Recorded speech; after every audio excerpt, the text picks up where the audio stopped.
Ever since the ancient Greeks started the Olympics, human nature always found a way to cheat in sports. When large amounts of money got in the picture in the 20th century, the temptation was too big, and sports cheating became a daily operation around the world. Here are the 10 athletes who thought they would get away with fraud, but got caught and humiliated instead. Michael Pineda, Pine Tar. Michael Pineda is a Dominican pitcher that plays for the Minnesota Twins in the MLB. When he was a member of the New York Yankees in 2014, he did something very similar to what Dwight Howard was doing in the NBA. And just like Dwight, it wasn't a problem that he did it, but how obvious he'd been about it. Pineda used pine tar during his time on the mound, which was illegal, but it wasn't severely penalized. By applying pine tar, the baseball would have a better grip and not lose any of its speed, and many pitchers throughout the league used pine tar. But during a game against the Red Sox in 2014, when it was especially cold and windy on the Fenway Park, Pineda decided he would need a lot of pine to be able to throw properly. So he applied a lot of it on his neck, and from there to the baseball. It was clear as day what he was doing, and the officials immediately threw him out. Pineda got a 10-game suspension for doing something everybody else did too, but they were a little bit smarter in not making it blatantly obvious. Sammy Sosa, corked bat. In baseball, a corked bat is a specially modified baseball bat that has been filled with cork or other less dense substances to make the bat lighter. A lighter bat gives a hitter a quicker swing and may improve the hitter's timing. In 2003, the famed right fielder Sammy Sosa played a game for his Chicago Cubs against Tampa Bay, and he shattered his bat in the first inning.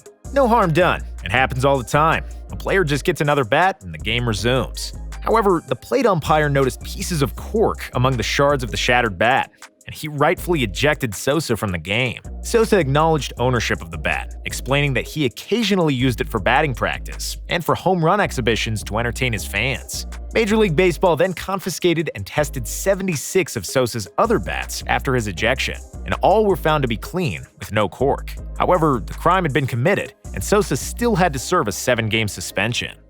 Antonio Margarito loaded gloves. For some boxers who hit really hard, they say that they have dynamite in their hands. In the case of Mexican boxer Antonio Margarito, well, he had plaster on his hands. Before Margarito was supposed to fight Shane Mosley for the WBA welterweight title in 2009, Mosley's trainer noticed that Margarito's hands were wrapped strangely and asked for the wrap tape to be examined. The coach had a great eye and was right to be suspicious. When Margarito's hand wraps were cut off, the match officials found small knuckle pads made of plaster, which is used to make casts. The purpose of the plaster was to add more damage to Margarito's opponent. The Mexican boxer said he was unaware of the pads, and his coach took all the blame to himself. Margarito was forced to rewrap his hands and would go on to lose the fight and the title to Mosley. After the match, he and his coach were suspended from boxing in the United States for 1 year. Rosie Ruiz faking victory. Chris Rock once joked about the marathon being too long, saying that 28 miles is a long drive, let alone having to run the whole thing. Rosie Ruiz thought so too, but unlike Chris Rock, she wanted to win the 1980 Boston Marathon. So what do you do if you want to win the longest racing event, but don't actually want to run 28 miles and do it faster than everyone else? Well, you just start running close to the finish line and hope nobody notices. Rosie finished the 1980 Boston Marathon with the official time of 2 hours 31 minutes and 56 seconds, which was the third fastest time ever run by a woman. Even though the victory time of an unknown runner raised some suspicions, she was awarded the gold medal and got celebrated like a true champion. After a few days, several spectators came out and said that they saw Ruiz join the race about half a mile from the finish line. Because she was never seen by the other runners and didn't appear in any photographs or footage of the race, it became apparent that she cheated. They stripped the title away from Ruiz, but she didn't receive any further penalties. Diego Maradona, Hand of God. Two of the most famous goals Maradona ever scored happened in the same game, during the 1986 World Cup quarterfinals against England. The second one was an absolute stunner, when Diego took the ball in his own half and dribbled past every defender and the goalkeeper.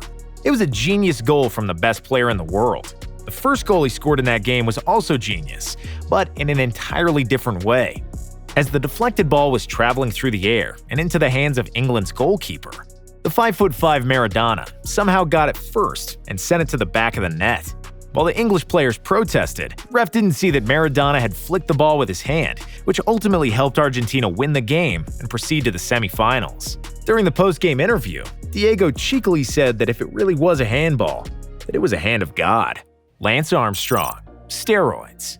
Pane e acqua is Italian for bread and water, and in cycling, it's used to describe riders who were cycling clean and not using PEDs. Lance Armstrong was cycling on Pane e acqua for the first part of the 90s, and he was a talented rider without a doubt, but he wasn't achieving extraordinary results. After he successfully won his battle with testicular cancer, Lance returned to cycling in 1998, but he didn't use bread and water for fuel anymore. He had something much more potent. Lance started using erythropoietin, or EPO in short.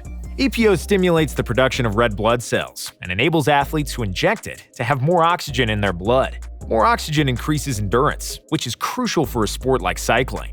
Lance would go on to win 7 Tour de France's in a row, which is the hardest and most prestigious multiple-stage bicycle race in the world. Even though the insiders knew he was cheating, Lance never failed a drug test, which he gladly repeated at almost every interview. He had the best doctors, who instructed him how far from a race he can use PEDs, mask positive results, avoid being detected, or avoid being tested in the first place. However, in 2013, after a massive investigation from USADA and testimony of many witnesses, including his former teammates, Armstrong was finally forced to admit he was doping throughout his career. Dwight Howard. Stikum. Dwight Howard is now a role player whose NBA job is primarily to play defense and get rebound. But some 5 to 10 years ago, he had a more prominent role at higher usage rate.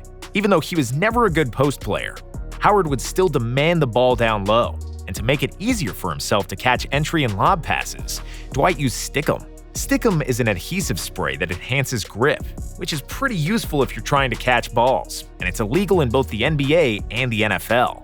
Dwight has been using it for years, but in the game between his Rockets and the Hawks in 2016, he must have applied too much, and the other players noticed something was weird with the ball.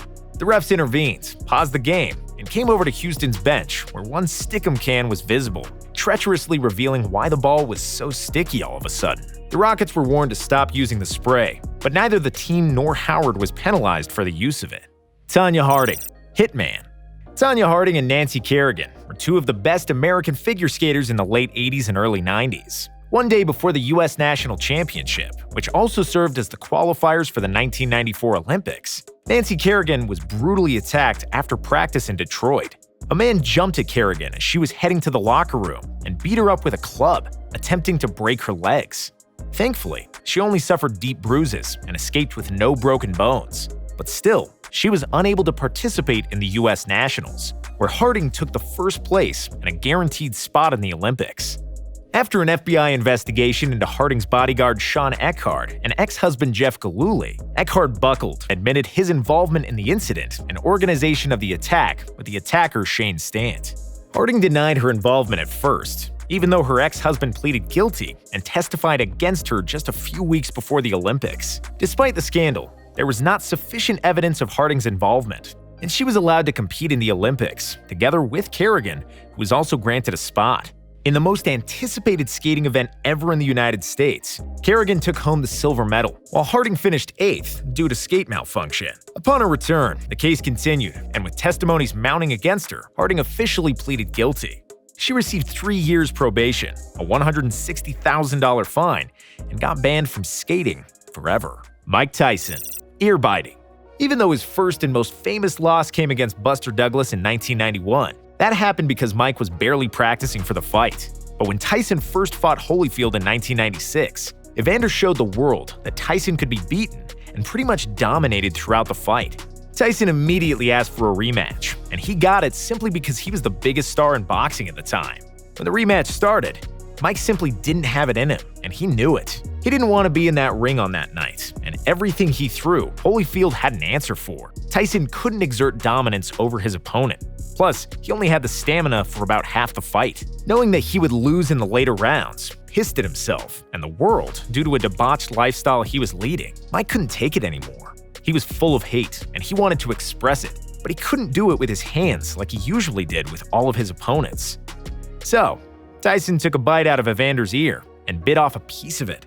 He was immediately disqualified, which was the beginning of the end of his storied career. Tom Brady. Deflategate. In 2006, the NFL changed the rule where the home team provided all the footballs for the game and instead enabled the away team to use their own footballs on offense. In 2014, Tom Brady used this rule to his advantage in the AFC Championship game against the Indianapolis Colts and his quarterback rival, Andrew Luck. While Luck was throwing balls that were per NFL rules inflated between 12.5 to 13.5 pounds per square inch, Tom Brady deliberately ordered for his footballs to be slightly deflated. By removing air from a football, it makes it easier to grip, throw, and catch, and thus gives an unfair advantage for the team that's using deflated balls on offense. After Brady threw an interception to Colts linebacker DeQuell Jackson, the linebacker gave it to the equipment manager to keep as a souvenir. And that's when the trouble began. The Colts equipment manager thought there was something weird with the ball and notified the league officials. After examination, it was determined that 11 of the 12 balls the Patriots were using in the game were deflated and averaging around 1.5 pounds of pressure less than the minimum amount. The balls got reinflated at halftime, and the Patriots turned their 10-point halftime lead into a 45-7 victory and advanced to the Super Bowl. Although the game was a blowout, even with all the balls equally inflated, Deflategate became a national scandal, and Brady got suspended for 4 games, while the Patriots were fined with millions of dollars and forfeited 2 future draft picks.